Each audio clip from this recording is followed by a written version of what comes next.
RCF.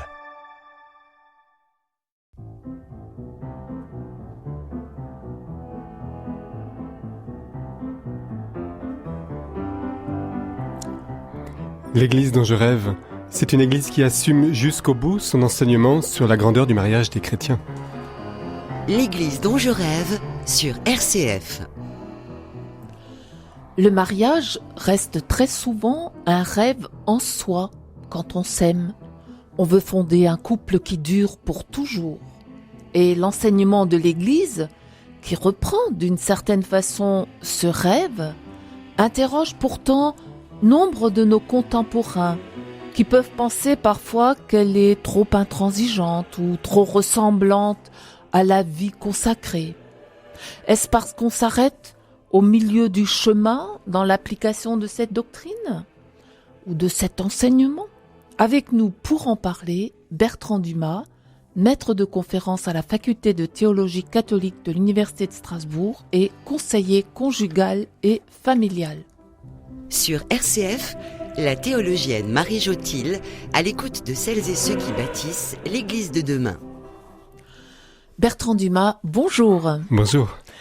Alors, c'est beau de rêver d'une Église cohérente qui assume jusqu'au bout la grandeur du mariage des chrétiens. Donc, votre rêve, d'une certaine manière, signifie donc déjà que l'Église n'applique pas tout à fait ce qu'elle dit ou ce qu'elle enseigne? Oui, ce qui nous surprend, je sais pas à moitié, mais effectivement, je trouve qu'il y a une ambiguïté en fait. C'est-à-dire que, d'une part, l'Église défend le mariage et la famille, ça on va pas faire un dessin, mais c'est quelque chose de très fort. Et c'est même depuis les origines du christianisme, dans un monde gréco-romain où le mariage était quelquefois décrédibilisé de différentes manières, l'Église a toujours défendu le mariage, alors quelquefois sous des manières qui nous laissent aujourd'hui un peu pantois, c'est-à-dire notamment assez vite en faisant passer la question de la fécondité au premier plan, c'est-à-dire le mariage est grand parce qu'il permet d'avoir des enfants. Bon, c'était l'argumentation 2e, 3e siècle. Et qui a duré jusqu'au 20e. Oui, bien sûr. Donc nos anciens, quelque part, ils en sont encore à ce stade-là. Les années 50, c'était encore est-ce que vous avez eu des enfants ? Tout à fait. Et aujourd'hui, ça nous paraît insuffisant, mais en tout cas, on peut reprocher à l'Église peut-être d'avoir procédé comme ça, mais on ne peut pas lui reprocher d'avoir manqué de prendre au sérieux le mariage. Donc ça, c'est une première donnée. Mais ce qui me surprend, c'est qu'une fois qu'on a dit ça, cette prise au sérieux de la grandeur du mariage, qu'elle a défendue envers et contre tout, contre des philosophies qu'il dénigrait et compagnie, je trouve qu'il manque une étape. C'est-à-dire, il y a un revers de la médaille, c'est-à-dire que quoi qu'on en dise de sa grandeur, pourtant, dans l'Église, de manière un peu cryptique mais réelle, le mariage resterait quand même comme une sorte de vocation un peu tiède. C'est un peu de strapontin dans le train pour aller vers le royaume de Dieu, moi je trouve. Ouais. Donc finalement, l'Église a changé beaucoup de choses en introduisant en particulier le consentement, et je crois que c'est pas rien, mais en même temps, en parlant de vocation, elle est restée au milieu du gué. Alors là, je me situe plutôt sur la question effectivement de la grandeur du mariage des chrétiens, c'est-à-dire comme sacrement, aussi comme vocation. L'Église a énormément avancé en différentes étapes. Vous parlez du consentement, on a protégé le consentement des fiancés contre les parents. Enfin, il s'est passé plein de choses au Moyen-Âge. Mais même à l'époque moderne, au XXe siècle, les fameuses équipes Notre-Dame, le Père Caffarel, il y a eu tout un mouvement où on a vraiment mis en avant le fait que c'était vraiment une spiritualité chrétienne, c'est un lieu chrétien majeur. Et pourtant, il reste aussi bien dans les textes autorisés que dans la mentalité de l'Église cette idée que se marier, c'est très bien.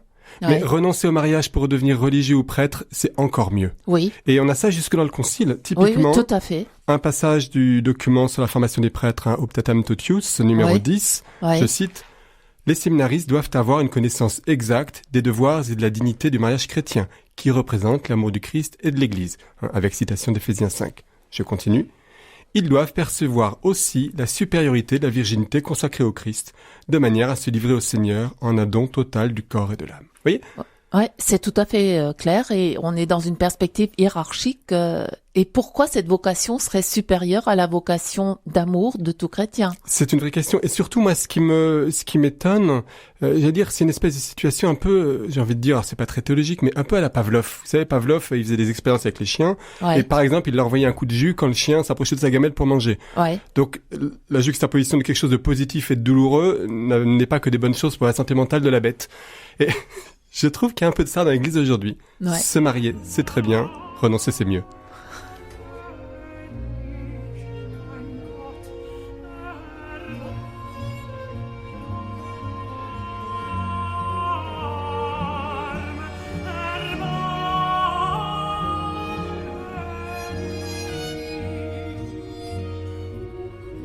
L'église dont je rêve sur RCF.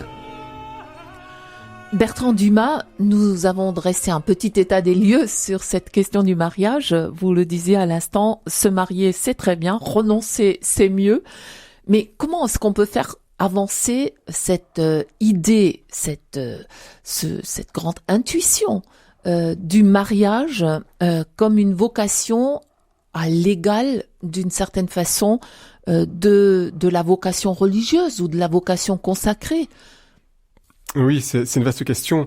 Alors, peut-être un peu avant le comment, je dirais d'abord que, en fait, la tradition de l'Église et même la Bible sont beaucoup moins monolithiques que ce qu'on pourrait croire. Ouais. Souvent, quand vous parlez de ça, on vous objecte toujours les mêmes passages, le jeune homme riche de l'Évangile qui a tout quitté pour suivre Jésus, la pratique de l'Église depuis le IIIe siècle, donc on aurait une tradition de 1700 ans qui dirait la même chose.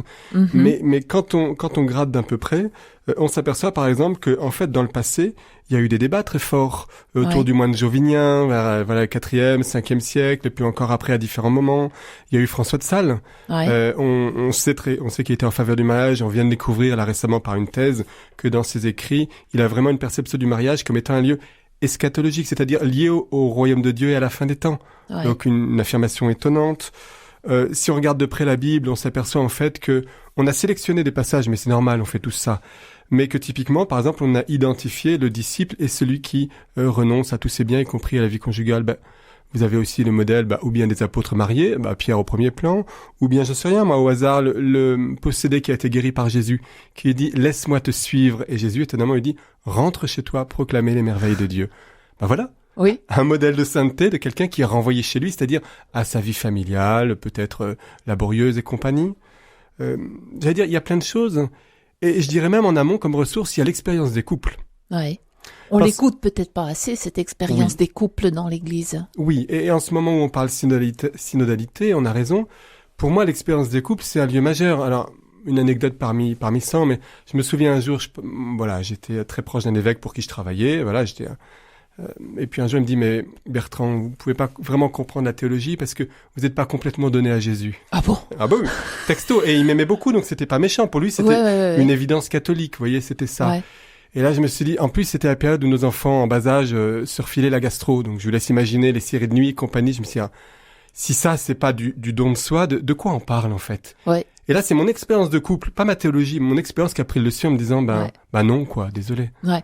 Au final, on sort d'une période, je sais pas si on en sort complètement, où les laïcs ne comprennent pas, soi-disant, l'expérience des évêques et des clercs, et réciproquement, parce que on se rend pas compte quand on est évêque et clerc de l'expérience des couples.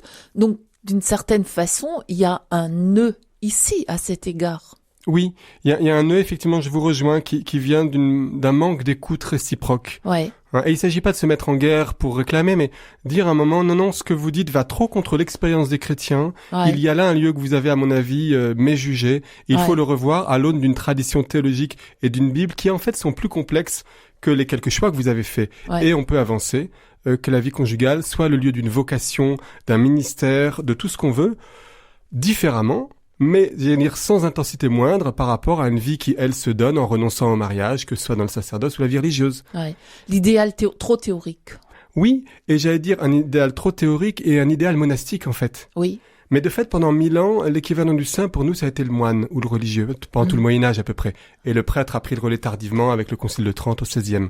Ouais. Et donc aujourd'hui encore, j'allais dire, quand on pense perfection de la vie chrétienne, quand on pense don à Dieu, on a tendance à penser dans les catégories religieuses. Mhm. Et c'est là, je me dis qu'il faut développer les ressources, en fait, d'une spiritualité conjugale qui écoute les couples.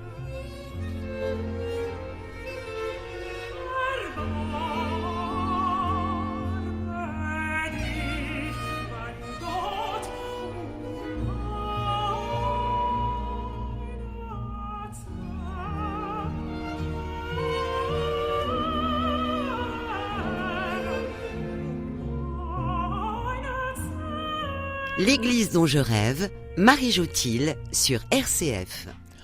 Bertrand Dumas, nous avons fait un état des lieux, nous avons essayé d'examiner finalement des ressources qui sont en particulier celles d'une tradition qui n'est pas si monolithique que ça et qui offre plein de ressources. Et pour terminer, nous disions que la spiritualité conjugale devait écouter les couples.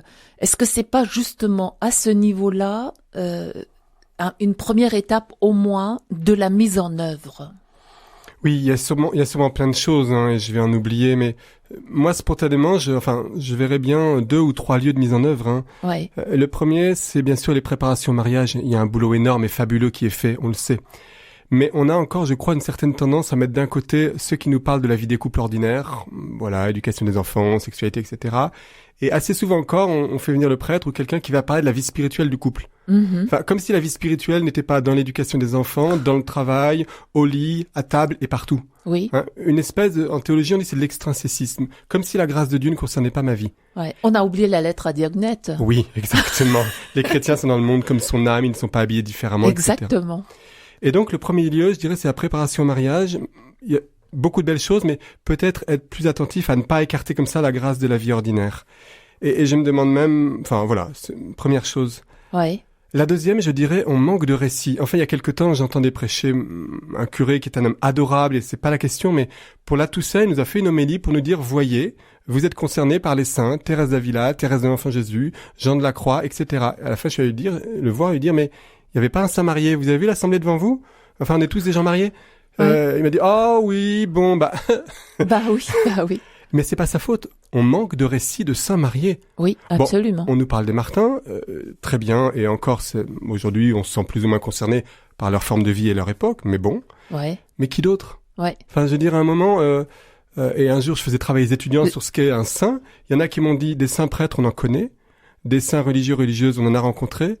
Des saints mariés, on n'en a jamais vu. Ouais, c'est vrai. On n'en a jamais vu ou on ne sait pas les voir parce qu'on ne dit pas ce que c'est qu'une sainteté conjugale. Ouais. Les Saint-Martin, les parents peut-être encore de Jean-Paul Ier, hein? Non, Jean-Paul II, je crois. Mais c'est quand même les seuls qu'on connaisse. C'est tout. Il y en avait dans l'histoire qu'on a oublié d'ailleurs. Oui, mais je pense qu'en fait, on devrait aussi insister sur les saints ordinaires. Exactement.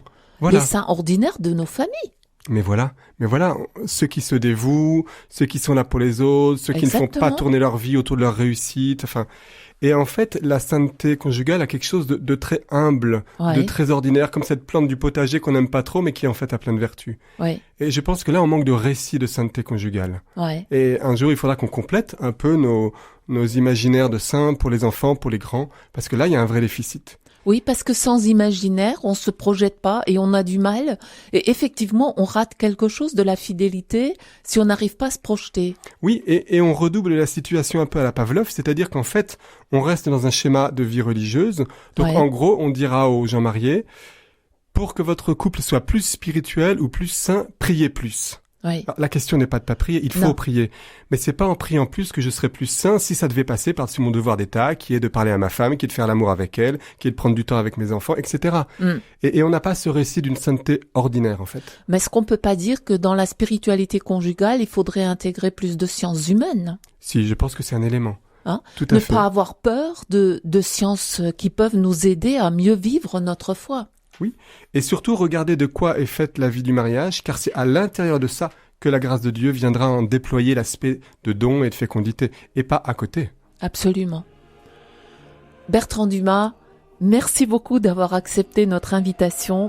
Je rappelle que vous êtes maître de conférence à la faculté de théologie catholique de l'Université de Strasbourg et conseiller conjugal et familial. Merci à Nicolas Humbert qui était à la technique. Vous pouvez retrouver cette émission sur votre application RCF ou rcf.fr. À très bientôt.